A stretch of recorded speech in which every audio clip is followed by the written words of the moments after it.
Okay. So if you are listening in or watching in, we're going to be starting very soon.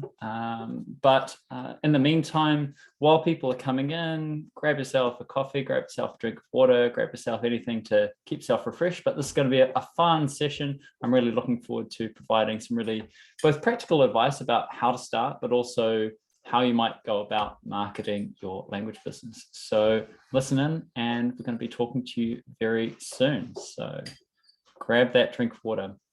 We'll probably start in about 2 minutes. So you've got enough time. While that's happening, I'm going to get my slides ready for you. Really nice to meet you all. So I really want us to use the chat as well. I'm not going to be able to focus too much on it while this is going. So apologies if I don't see your questions. You can put specific questions in the Q&A. I do find that it's really helpful to go through that near the end of the session. So I'm going to try and actually set myself up for after about half an hour. I'd really like to spend some time on those questions. So let me set my alarm there so I'm ready to go.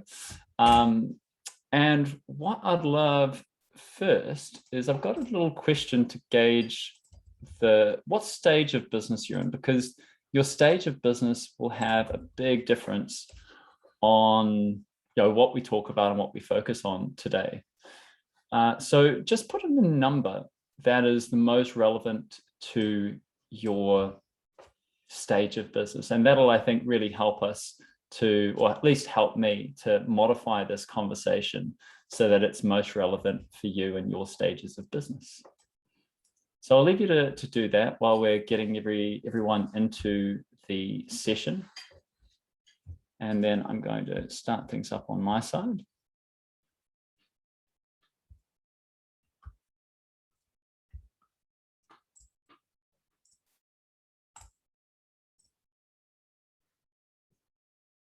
Okay.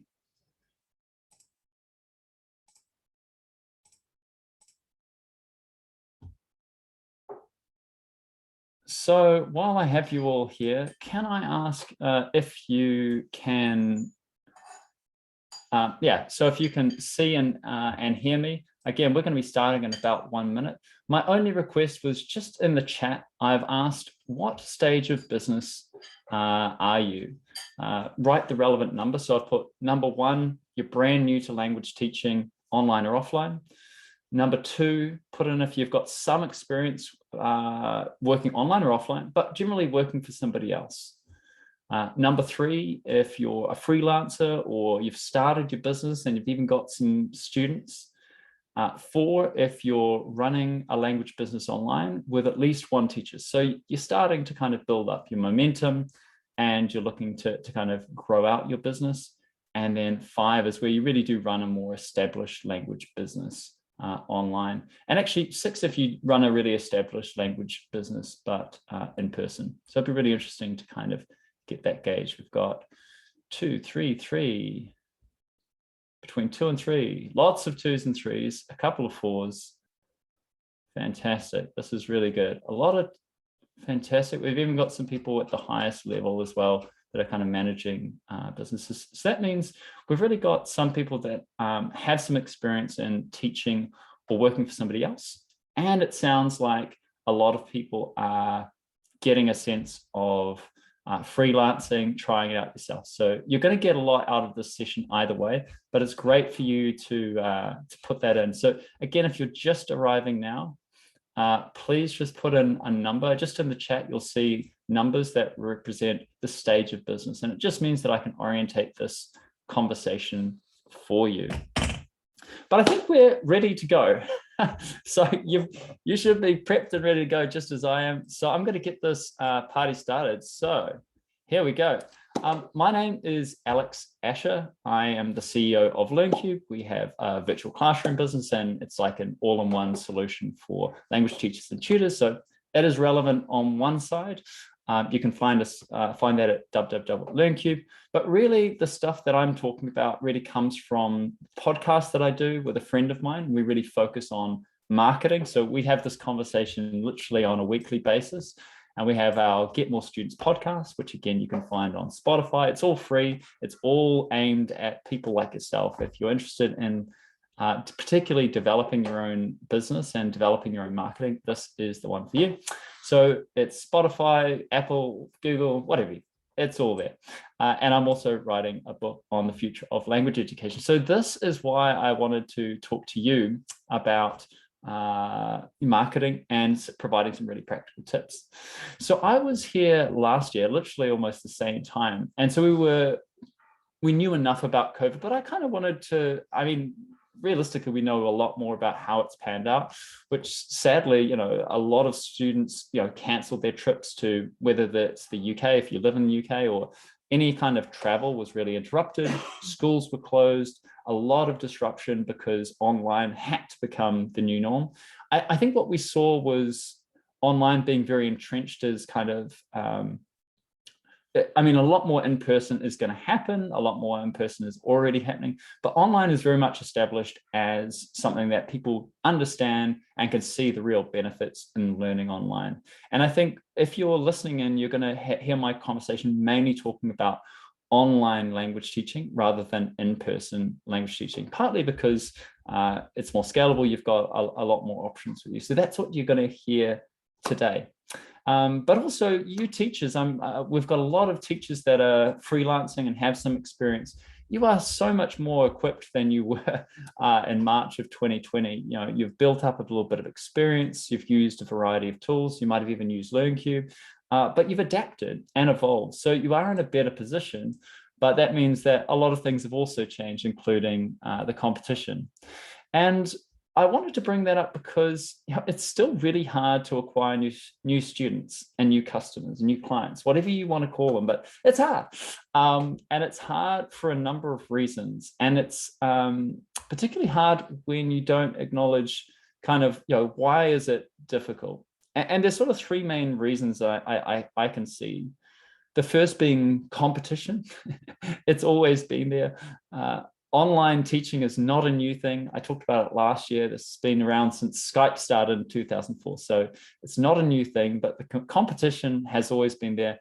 It's got better, which has actually been good for our students and good for us because it's forcing us to become better online teachers. Again, remember, I'm going to be talking mainly about online teaching as opposed to any other kind of in-person teaching or hybrid teaching. The other thing is that because there's so much competition, another reason you might be finding it really hard is a lack of differentiation. How is it that you stand out when there is such a crowd of people both wanting language education and providing language education? And again, I'm going to give you some ideas on how you can go about that. But realistically, maybe one of the reasons you're struggling is your strategy. You'll notice that some customers, some schools are, again, we're really exposed to it with LearnCube. Some schools are absolutely smashing it, and some schools are really suffered, depending on how fast they've evolved and depending on what segments they've been going after. So what I wanted to spend some time on is kind of acknowledging, where do business owners go wrong? And it's going after the same thing as everybody else in exactly the same way and not really differentiating yourself.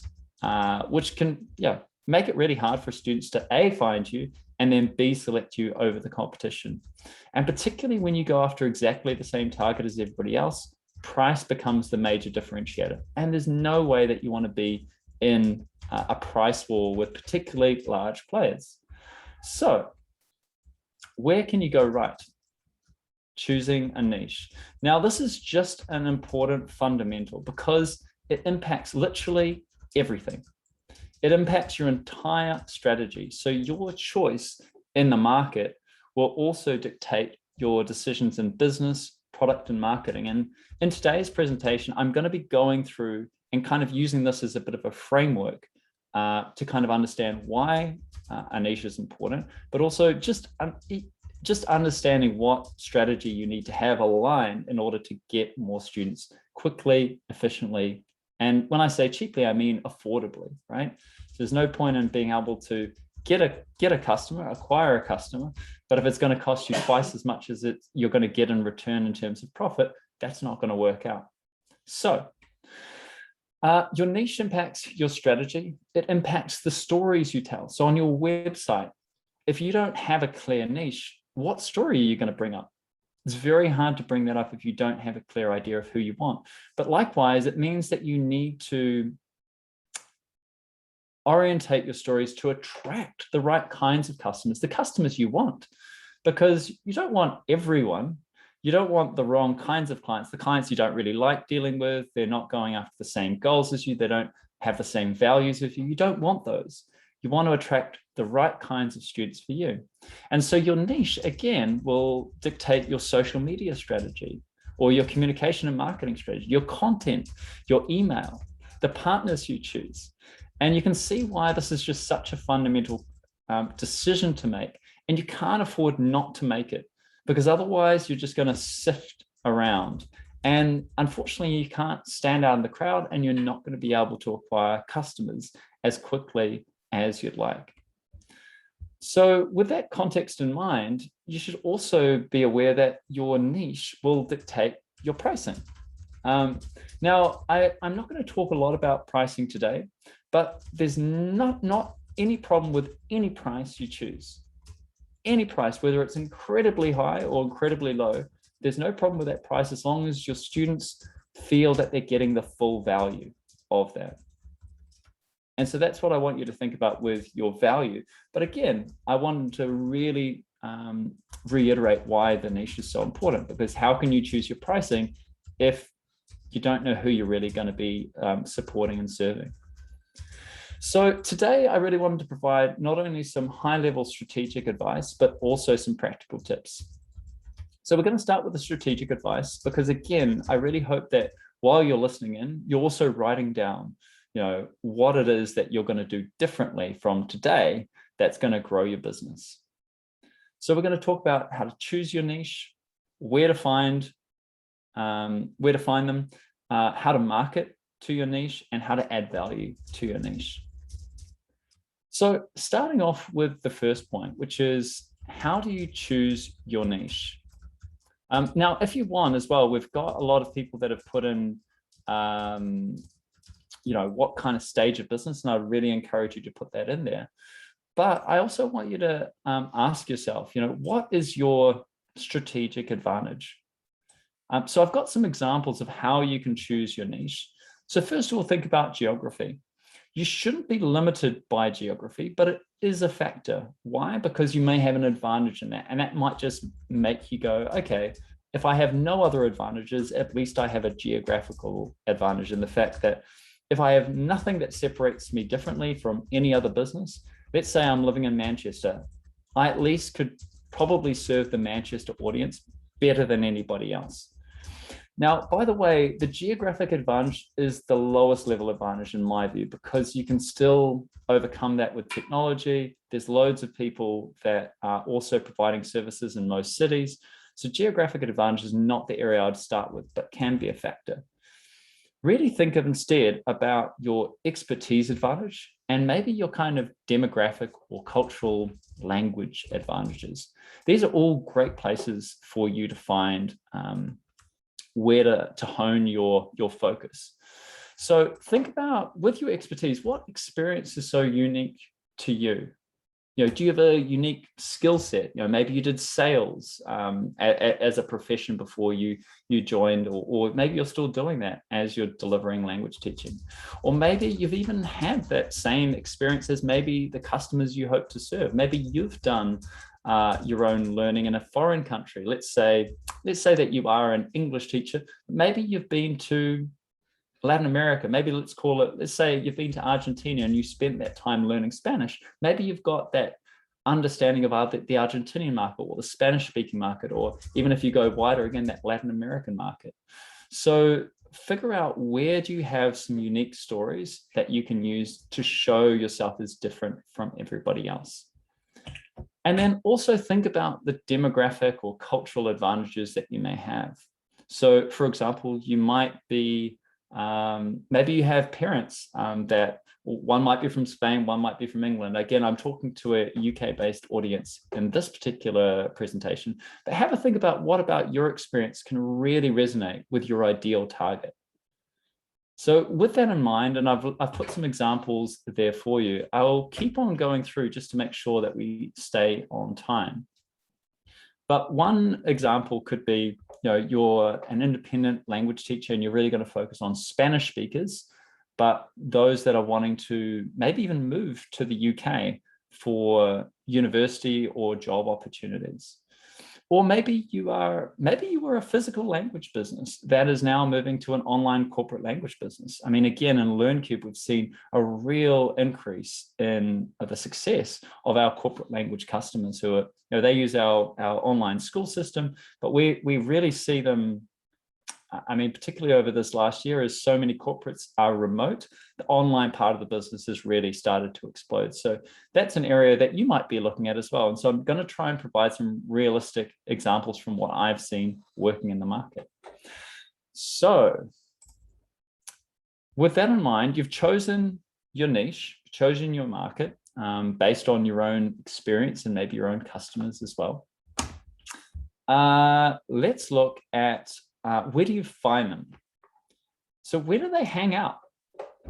Now that you've figured out what your audience is, you'll know, or at least you can ask yourself, where do they live? What kinds of accommodation do they live? Even from a physical, if you're doing any kind of physical marketing, that would be helpful. But it also can help you with any targeting that you're doing and even the imagery that you're putting in, like how can you create imagery that is really relevant for the audience? So think about what are their interests? What languages do they speak? What language do they want to speak? So these are all helpful ways for you to then be able to use filters or platforms or communities that will have your audience in them. Think about what communities they belong to, particularly where are those communities? Are they on social media? If so, which social media? If so, which social media do they want to hear from you in? And are they willing to kind of engage? So these are all kind of good questions for you to ask about where to find your audience. If it's a student or a B2C business that you run, Facebook, parent groups, even online or offline, schools, these are all potential ways for you to find your ideal customers, and lots of them. Likewise, if you're going after the B2B segment in corporate language training, you could be looking at LinkedIn, you could be looking at conferences, not just conferences on HR, but maybe particularly I'm going to be using the example of a sales business. Where do salespeople go? Which conferences do they attend? Can you attend them too and start building your networks that way? So again, it's all about trying to position yourself so either they have to stumble across you or you can target them directly. Next, I'm going to talk very briefly because I did talk about this sort of framework where you're kind of wanting to align your market, your business, your product, and your marketing. Now, of course, this particular presentation is mainly focused on the marketing, but again, you can see why choosing your niche and also orientating that alignment is going to be so important. So you'll hear me talk about this briefly, but I will be talking mainly on marketing. So this particular area, I'm talking about the systems in order that also, again, align with that niche. So think about how you can streamline things, how you can make it easier for people to schedule with you, how you can make it, particularly if you're in the corporate language space, how you can provide easy reporting, how you can maybe brand it in a way that serves your customer more professionally, maybe makes you stand out. But again, you're going to want to think about this as a part of your overall strategy for how you get more students. Because again, this is going to be coming up in your marketing collateral as well. That maybe you're going to use a virtual classroom. If you're going to use a virtual classroom, great, then use that in your marketing and really push that as a way of showing your professionalism, showing your added value, and showing that you maybe deserve the premium price that I hope that you're going for as well. Product, again, I'm going to touch on this very, very quickly, but again, it goes back to that niche. If you know who your customers are, what do they want from you? Do they want live only teaching? Is it only one-to-one? Is it group? Again, your niche is going to determine the way that you deliver this. Think about what would make it a great experience. Now, again, whenever I'm talking about a niche, I think people get confused. One is this idea that if you choose a niche, all of the other customers that you have that don't fit that are instantly fired. That's not true. But I think you need to be very clear on what your initial target market is, your initial niches, because if you're not talking to one person, you're probably talking to no one. So use these as kind of ways of stirring that pot and helping you think about, what do I need to provide to get more, provide a better service, which will in turn help me get more students, get more referrals, and really stand out as a professional. Now, the marketing bit that again, hopefully we've kind of covered that. Unless you've got this all in the line, then it's going to be hard to get your marketing really working for you, or at least as working as efficiently as it should.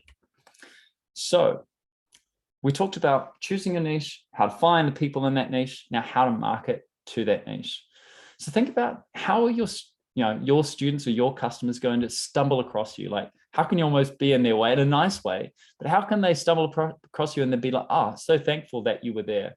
It could be in LinkedIn. They might stumble across you if you're in the B2B space, or you might find that you're in Facebook, in which case, how can they stumble across your ad or your post or your contribution in an authentic way in a Facebook community? So think about, what are the channels that are most likely to work for you, but also just ask your students, particularly the ones you really want to help. If you've got 5 students, pick the 1 or 2 that you really love working with. I mean, that's also possibly the niche you might want to be focusing on, but ask them where they hang out, really do a deep dive.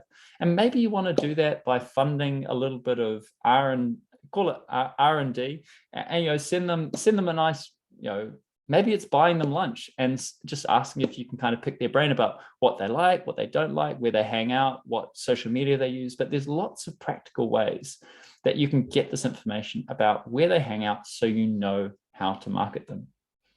And when you do know where they hang out, and you do know what they look like, and you do know what traits they have, then orientating your marketing is just so much easier.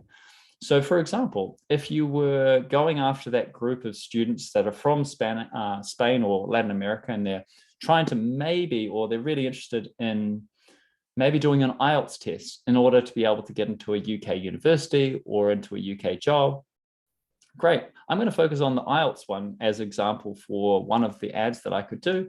I would look for Spanish speakers. Again, you can differentiate in Facebook between, is somebody's native language, Spanish or English? You could look at their geography. You could look at maybe particular cities if you wanted to narrow the search a little bit.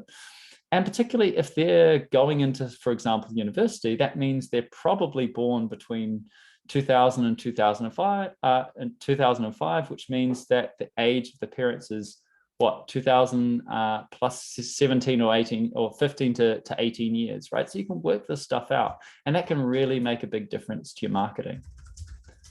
Likewise, if you're in, maybe you're going after the sales professionals, right? You can find a lot of that easily on LinkedIn. And then you can also really think about what companies are, for example, most likely to have larger sales teams. Think about maybe international teams, because then they're more likely to have a budget and therefore more likely to be a customer, or maybe a larger customer of yours. So again, let me flip back to, okay, if you're going after that consumer space, what are some ways that you can get to that audience? The first could be from blog content. Now, don't rely on your blog if you don't have a distribution strategy. I can definitely put my hand up and say LearnCube does this as well. We create really great content, but we're not very good at distributing it. So make sure you don't follow what we do at LearnCube, and instead, as much time as you put into your blog or your content, you put exactly the same amount of time in terms of distributing that, whether that's not just through social media, but you probably need to really push it out there in terms of finding another partner that can either link back to it, or finding another partner that's willing to push it to their own audience. But find ways that magnify your impact in the world, rather than kind of making it all one-to-one and kind of hoping that people are going to find your amazing content. So obviously social media channels are really helpful for you. When you create good content, you can really repurpose that. Actually, in our last webinar, we have a Get More Students webinar, which I'm going to be linking to at the end of this session. It's free and you can join. But anyway, in that last webinar, Corinne was telling us about how to repurpose that content and how that can really magnify your impact of your content and of your service. You can use challenges and competitions, YouTube videos, testimonials. So this is all possible. And these are just some ideas. And I think at the end of this as well, I'm going to be looking at time because I want to also be answering your questions specifically. So make sure that you're having a little bit of a think about what questions you might be asking at the end of the session so I can focus on those as well. So next, let's talk about the B2B side. One thing I'd really talk about in LinkedIn, I think we do a fairly good job of this in LinkedIn, not so much on the distributing of content, but in terms of your LinkedIn, you want your LinkedIn to be like a sales page for your business, your language business, that is. So make sure you've got a professional profile and photo. That doesn't mean, spending a lot of money, but just making sure that you're not going to push people away by what you're presenting on that page. And instead, the language that you use on your LinkedIn page is captivating and compelling and really talks to your ideal niche. And again, you don't want to talk to anyone you don't want to be generic. The world is full of generic failing businesses. We need you to be more specific and to really narrow in on that niche so you can talk to them better than anybody else, particularly those companies that have a lot of money and are just absolutely bombarding the market with ads and everything else. So you're really needing to stand out. So write a compelling section, particularly in your about section of your LinkedIn page. When you connect, make sure that you're not immediately trying to sell them something. Kind of what I was mentioning before as kind of the fourth section of after you're marketing to your customers, but add lots of value to them. Add lots of value through content, through maybe cheat sheets. People really love templates. You might even provide some like a free trial, or you might even provide some free, maybe it's feedback on, let's say, an IELTS test, or if you're in the B2B space, business emails. But find ways that will attract attention and be very relevant for your target audience that you're going after. So next, I did also want to give you some practical tips on the ads that you create. So make sure that there's a strong hook in that ad. So rather than, I always think when you're looking at or thinking about creating an ad, if your headline doesn't captivate, doesn't catch your audience, you're wasting your time because they're not going to read the rest of the ad, which could be absolutely brilliant. So think about it just as yourselves are as customers. If you're in Facebook, you're scrolling through Facebook, you're seeing pictures of dogs and family members and all those sorts of things. What is going to make you stop and really read the ad? So you're going to need something that really shouts out to them as really relevant, timely, and valuable. So that could be asking the right question, really thinking about what's the conversation already going on inside my customer's head. Those are really great ways of really thinking about how to create good headlines. And actually, again, in the Get More Students webinar that we just did, I think two months ago, we were talking about headlines. So there's lots of also great relevant content for you to find after this, remembering that Google probably provides a lot of answers, and include, we have a great YouTube free resource for you if you're interested in marketing tips as well. But these are all ways that you can use to get that right hook. You're also probably going to want to experiment with a couple of ideas. Now, when you're making that hook and when you're making that ad, make sure you're talking about your customer. Because again, they're not going through their Facebook page, or they're trying to look for Google search results about you. They're looking to solve their problem. So all of the conversation needs to be about them, and really you showing that you understand their problems better than anybody else, certainly much better than your competitors. Please use really short, simple words. So I think as teachers as well, that the tendency or the attraction of of using your full vocabulary is there. But remember, people are only reading your ad in an absolute glance. So if you're using very large words, people just tend to glaze over and keep on scrolling through, whereas you need to hook them. Really short, really punchy, with one specific call to action. You don't want them wavering of like, oh, do I go to their website or do I go to their webinar? You want to be able to go, no, I really want to go to one thing and one thing only. With a B2C business or a B2B business, I've definitely seen with our own customers that free trials can be really great if you've got very qualified leads that are going to be attending those trials. They work very poorly if you send just totally unqualified traffic, which means you don't have an idea if they're a good fit or not. There's a lot more no-shows in that area, and you don't want that. But I know that free trials are a good way to start that call to action. As I say, like cheat sheets or anything they can use that really feel like they're going to get that instant gratification. Those are really great ways. We call those lead magnets as well. So if you're going to offer a lead magnet, make sure that no matter what, you're capturing their email in one way or another. Why? Because an email is it's your wedge in the door. That's your ability to keep a conversation going. So without an email, if you just, for example, just send somebody to an event, a podcast, whatever it is that you offer as your lead magnet, you have no idea, and you've got no idea of particularly how to remind the person to turn up on time, for example. So emails are critical when you're doing whatever that call to action. Make sure it is going to help you identify that person and give you permission to provide really great content that adds value to them in the future. The other thing is create emotion in the ad. You don't want your ad to be boring because nothing's going to come from nothing. You really need it to stir their imagination, stir their curiosity, stir their energy levels, because emotion leads to action. Now, one of the other things I'm really big on is to use real photos. Now, actually, I've also sourced a lot of I do a lot of work, and including in the webinar with my friend Herbert Goetzer. I put his website there, but one of the things he's very big on is using real life photos. Why?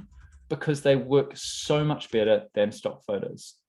Stock photos tend to just be glazed over because people, in their head, they've already got an algorithm going on their head, which is just pass anything that looks like an ad. Anything that looks like an ad, that's like danger zone. You don't want that. Whereas when you see real photos, it really gets under people's radar and allows people to be like, hey, maybe I can see this person, maybe even as a friend. And I think when you're starting from that position, you're already in a place of influence and are much more likely to win the sale and at least be able to have that permission to market to that person and tell your story. So those are some practical tips, but not the end by any means. So I'm going to put my one call to action, which is I really hope that I can continue to help you with some great information. So I've just put the webinar that we have coming up at the end of this month. We do it on the last Thursday of every month, but this one's on the 25th of November. So you can sign up at this little URL here, tinyurl.com/language show invite. And it's totally free, and you can join us there at that webinar. But now it is my absolute privilege to start answering your questions. So please start popping in your questions into the chat or into the Q&A. And I'm going to, try my best to support you with some practical tips on helping you get more students and how to market your service. So let's start with some of the questions I get asked, and then maybe if you can feel a bit more confident in it, put your questions into the chat. Oh, sorry, the time as well for the webinar. We always do it, it's at 3 p.m. UK time, 4 p.m. CET. Okay, and that also helps people, even if they're in America, to be able to join us in their morning. So let's talk about, should the marketing, yes. So this is a really good question about, should you do the marketing yourself? Or I guess the alternative is, if you're not doing the marketing, then somebody else has to. What I would say firstly is you have to start. You can't pass this on to somebody else, particularly when you're an early new business. I know that even from myself with LearnCube, like it wasn't my strength. I think I've developed a lot of skills, but I had to start. And I think particularly if you're a independent, maybe a freelance teacher, yeah, it's going to have to be you. But it doesn't have to be that hard. Just be very authentic, make sure that you're very consistent, and make sure that you're making that first decision. Because if you get that first decision right, the marketing, the sales, it all comes really, really easy. But there is a point where if you're a larger business, you may want to tap into other people's skills. So let's say that you're a much larger business. Actually, I did the same thing with Herbert. My skill set is not in managing Facebook ads, but his is. So I asked him to kind of work with us purely on Facebook. So as you get bigger, you'll start finding expertise that really can kind of complement your base level of marketing. Your job though is still choosing the right niche, creating great stories, and then distributing those stories, whether it be in content in the forms of posts and social media, blogs, YouTube. There's lots of channels for you to access. And again, all of the answers to where to post those all come from, where is my niche hanging out? So let's ask another really important question is, where do you start by making a website? So firstly, if you're very new, you can probably get away with even a Facebook page is fine. But I think as soon as you start feeling like you've got some customers, I really think it's important to get a website. Even if it's just a one-page website that just tells your story, make sure that people feel that you're a real person or a real business, and that if they give you money, that you're not going to take off with it. So that's what the website is designed to do, is build trust and to provide an avenue for somebody to pay for the service, or in this case, I was talking about free trials or some kind of lead magnet. That's another place where they can access more content about you, information about you, or try or buy your products or services. How do you get blogs published in other places, so elsewhere? Firstly is, again, think about what your niche is and find partners. So for example, if you are focused on, again, the example that I gave at the start, which was on, I'm going to use the B2B one, so that the sales professionals, where would I get my blog published? Well, who else is trying to sell to those salespeople? It's likely people that are expert in sales, and they're probably doing their own content and have their own relationships. So maybe you can put the content on your content as a guest blogger, or even eventually, hopefully even a resale partner with that other sales professional. So you can kind of either co-sell or at least kind of complement each other's skills, because you might be focused on the language side of things, whereas maybe the sales expert is focused on purely sales techniques. There's a really interesting opportunity there. And I think that's often how people get their blogs published in other places. You can also push it out to magazines and others. I mean, they're a little bit harder to get, but they're always looking for content that they don't have to write. Maybe you can find a channel where you're that evergreen content writer. So, look for where there's a big enough audience and they have a need for content. Magazines are great. Associations can be great as well. Like maybe there's a sales association. Maybe you can be the guest writer for sales language or communication, and that's your kind of niche. And maybe every month you write them a blog. So those are ways that you can get your blogs published elsewhere, and also to get backlinks, which improves your SEO in the future. Okay, when can you decide that one strategy isn't working? So when maybe a channel isn't working, whether it might be paid ads, either in Facebook or in a magazine. So for you to decide this, you need to know what the metrics are. So I'm going to use Facebook ads because I understand it a little bit better, and it tends to be very metric oriented. So again, with LearnCube, we were doing Facebook ads. And actually I found that in the end, Facebook ads didn't work nearly as well for me as other channels, but retargeting was really effective with Facebook. So, and retargeting is where somebody comes to your Facebook page or somebody comes to your website that has a little pixel on it. And so when that person leaves, you know, they might like it. They might even try one of our free trials of our virtual classroom. Maybe they don't though. And then they go somewhere else. Now, have you ever felt like somebody's following you with ads? That's what retargeting is. And so again, not very hard to figure out. I'm not going to be able to answer how to go about that, but there's lots of resources online for how to go about retargeting. And the idea behind that is, yeah, anyway, long story short is retargeting really worked for me. How did I know this? So in Facebook, it's really obvious because you have a budget, you have ads, and then you just look at what was the reach, what was the number of clicks, and generally what were the conversions. And the conversion event might be booking a free demo with you. It might be going to your website and then doing some kind of action. Maybe it's getting your, signing up for your newsletter or signing up for your lead magnet, whatever that might be. But either way, there's a way for you to know from a numbers perspective, is something working? And the reason, you'll know if that strategy isn't working because the numbers will tell you. The numbers will say, you spent £100 this month and you got no one booking a demo with you. So then you've got to figure out, is the channel wrong? Is the ad wrong? And again, I've done some work on our podcast, our Get More Students podcast.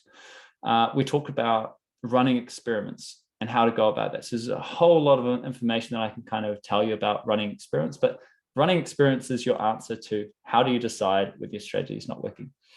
The other thing though, is you need to be aware that certain strategies will have immediate payoffs and other strategies will have long-term payoffs.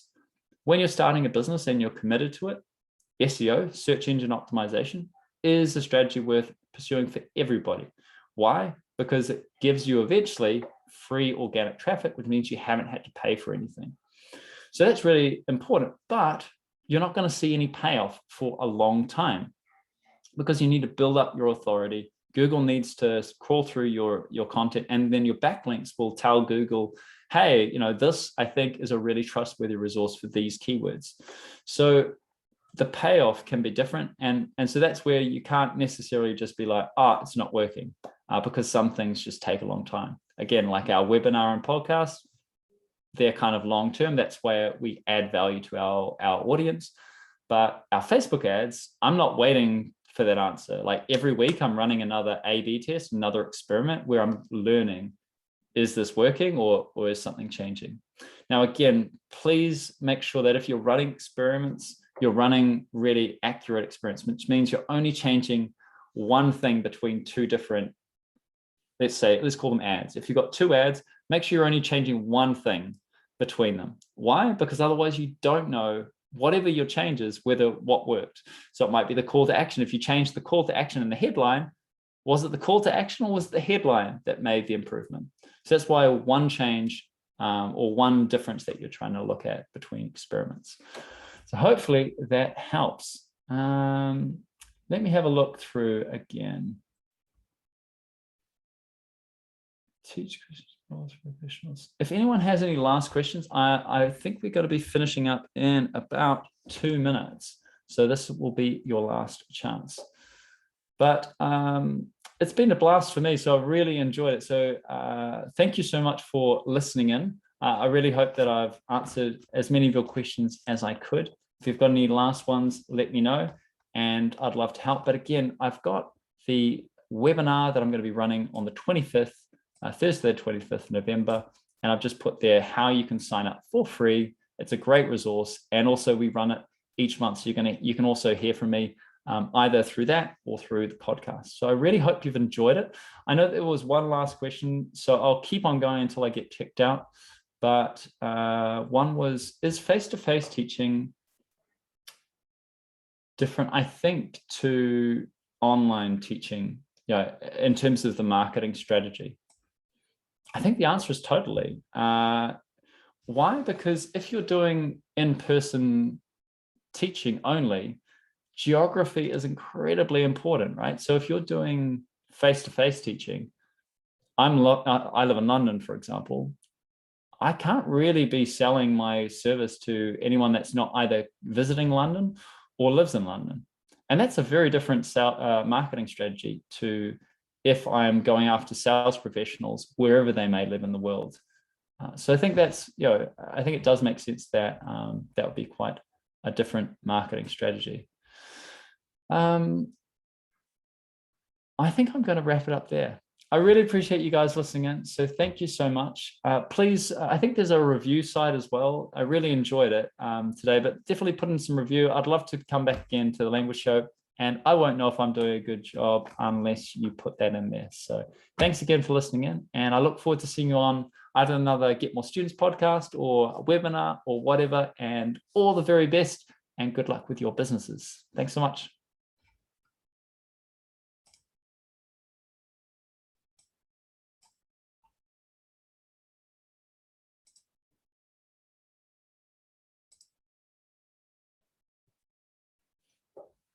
Thanks, everybody.